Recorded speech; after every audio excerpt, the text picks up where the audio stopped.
Assalamualaikum warahmatullahi wabarakatuh. Pertama-tama yang terhormat, dosen pembimbing satu saya yaitu Prof. Dr. Muhammad Rizan, serta dosen pembimbing 2 saya yaitu Bu Nofriska Krisanya, dan para dosen penguji. Pada kesempatan kali ini, izinkan saya memperkenalkan diri. Nama saya Nur Indah Aprilia, dengan NIM 1714422007, dari Prodi Sarjana Terapan Pemasaran Digital. Pada kesempatan kali ini, saya akan mempresentasikan proposal skripsi saya yang berjudul Analisis Strategi Marketing Communication Program Bukan Penerima Upah atau BPU dalam menjangkau pekerja sektor informal studi kasus pada BPJS Ketenagakerjaan Cabang Depok. Pertama-tama saya akan membahas mengenai dari latar belakang terlebih dahulu, yang dimana pada saat ini struktur ketenagakerjaan di Indonesia ini mengalami pergeseran yang besar, di mana sektor informal ini semakin mendominasi, yang berawal dari akibat pandemi, PHK, dan perkembangan teknologi. Dan juga menurut data terbaru dari data Gustet tahun 2025, total pekerja di Indonesia ini mencapai 147,91 jiwa, dengan pekerja informalnya itu mendominasi, yaitu di angka 59,40%, dan pekerja formalnya itu 40,60%. Artinya bahwa lebih dari separuh tenaga kerja di Indonesia tidak memiliki kontrak kerja yang tetap dan perlindungan sosial yang memadai. Di mana pekerja sektor informal ini memiliki kerentanan yang tinggi. Mereka tidak memiliki jaminan hari tua, tidak adanya jaminan kecelakaan kerja, dan juga akses terhadap program BPJS pun masih rendah, dan tingkat kesadarannya pun masih rendah. Secara nasional pun jumlah peserta aktif dari BPJS Ketenagakerjaan ini mengalami penurunan dari 45,22 juta peserta pada tahun 2024 bulan Desember menjadi hanya 39,7 juta saja pada bulan April 2025. Nah, hal ini menunjukkan bahwa perluasan perlindungan sosial masih belum optimal. Selanjutnya, di Kota Depok itu sendiri jumlah pekerjanya itu hampir menyentuh 1 juta orang, di mana pekerja informalnya ini sebesar 33,80%. Nah, hal ini menunjukkan bahwa adanya potensi besar nih untuk segmen BPU dalam program perlindungan sosial ketenagakerjaan. Namun, pada kepesertaan BPJS Ketenagakerjaan cabang Depok masih didominasi sama peserta penerima upah atau peserta sektor formal, yaitu 83,25%, sedangkan untuk segmen BPU-nya hanya sebesar 16,75% saja. Dan partisipasi dari masyarakatnya pun masih tergolong rendah dalam menyikapi pentingnya jaminan sosial ketenagakerjaan. Nah, kondisi tersebut mengindikasi bahwa diperlukannya evaluasi strategi marketing communication agar lebih efektif dalam menjangkau pekerja sektor informal secara luas di BPJS Ketenagakerjaan Cabang Depok. Selanjutnya ada gap, di mana gapnya ini peneliti sebelumnya itu cenderung berfokus pada pendekatan segmen pasar, personal selling, atau pemanfaatan media digital secara terpisah, sehingga belum banyak kajian yang menganalisis strategi marketing communication program BPU secara mendalam melalui seluruh elemen promotion mix pada konteks BPJS Ketenagakerjaan Cabang Depok.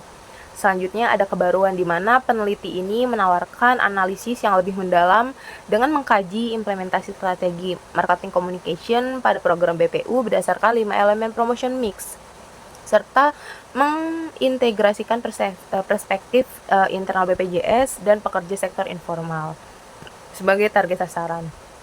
Selanjutnya ada urgensi, di mana peneliti ini penting dilakukan untuk mengevaluasi efektivitas strategi komunikasi pemasaran BPJS Ketenagakerjaan Cabang Depok dalam meningkatkan kepesertaan BPU, sehingga dapat mendukung optimalisasi perluasan perlindungan sosial bagi pekerja sektor informal. Oke, selanjutnya di sini ada pertanyaan penelitian, di mana pertanyaan penelitian ini ada 3 pertanyaan umum, yaitu bagaimana strategi promotion mix diterapkan BPJS Ketenagakerjaan Cabang Depok dalam mensosialisasikan program BPU. Yang kedua, ada apa saja hambatan yang dihadapi dalam implementasi strategi tersebut. Yang ketiga, bagaimana rekomendasi strategi promotion mix yang lebih efektif ke depannya. Selanjutnya ada tujuan dan manfaat, di mana tujuan dari penelitian ini adalah menganalisis strategi promotion mix yang dilakukan, mengidentifikasi hambatan, memberikan rekomendasi, dan perbaikan. Untuk manfaatnya dari segi teoritis, memperkaya kajian marketing communication di sektor publik. Untuk manfaat praktisnya, masukan bagi BPJS Ketenagakerjaan Cabang Depok agar strateginya lebih tepat sasaran. Oke, selanjutnya kita akan membahas mengenai kajian pustaka di bab 2. Yang pertama adalah dasar teori penelitian, di mana dasar teori penelitian ini saya menggunakan komunikasi pemasaran, di mana proses strategi organisasi dalam menyampaikan informasi, membujuk dan membangun hubungan dengan audiens. Nah, untuk komponennya ini terdapat 4 komponen, yaitu sender, message, channel, dan receiver. Terus selanjutnya ada komunikasi pemasaran dalam pelayanan publik, di mana komunikasi pemasaran dalam pelayanan publik ini perlu meningkatkan pemahaman, kepercayaan, dan partisipasi masyarakat terhadap pelayanan publik, terutama di BPJS Ketenagakerjaan ini. Dan BPJS Ketenagakerjaan ini merupakan salah satu pelayanan publik yang disediakan oleh pemerintah Indonesia. Yang terakhir adalah promotion mix, yaitu teori utama yang saya gunakan, di mana promotion mix ini saya menggunakan teori dari Kotler dan Armstrong pada tahun 2021, di mana terdapat 5 elemen. Yang pertama ada periklanan, personal selling, sales promotion, public relation, direct, dan digital marketing. Selanjutnya ada peneliti terdahulu, di mana beberapa peneliti sebelumnya menunjukkan banyak lembaga hanya menggunakan 4 dari 6 elemen promotion mix.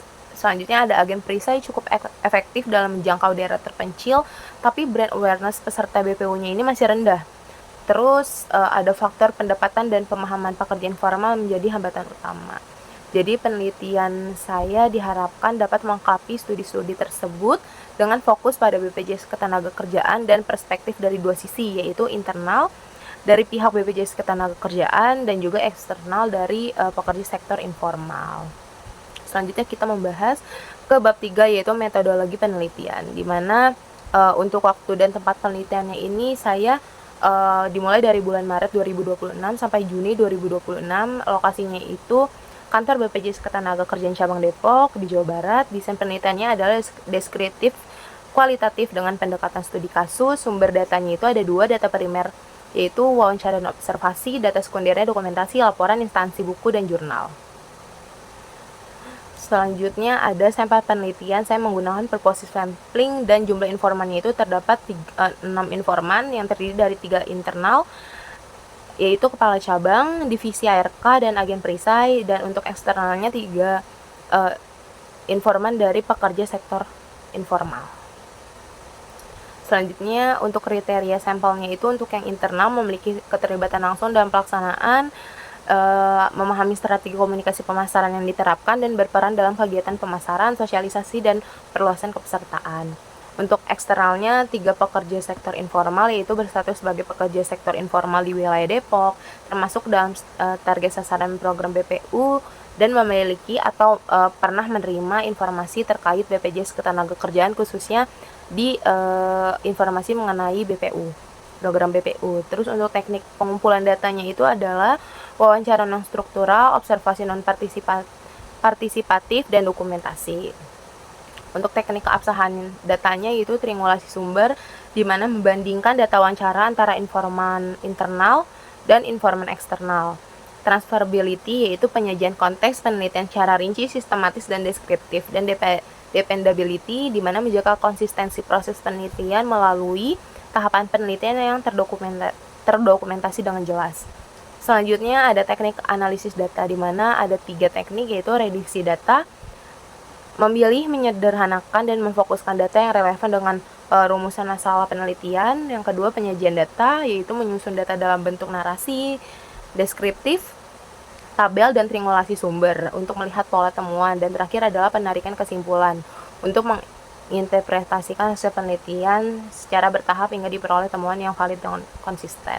Nah, untuk pertanyaan wawancara ini saya bersumber pada jurnal Putri dan Firmansyah tahun 2024 dengan untuk internalnya itu 5 dimensi dan untuk eksternalnya itu 6 dimensi. Untuk internalnya itu ada dimensi eksplorasi strategi, perencanaan, implementasi, evaluasi, dan hambatan. Untuk yang eksternalnya itu ada dimensi awareness, persepsi media, pemahaman, respon, hambatan, dan evaluasi. Cukup sekian presentasi yang bisa saya sampaikan pada kesempatan kali ini. Terima kasih atas kesempatannya. Wassalamualaikum warahmatullahi wabarakatuh.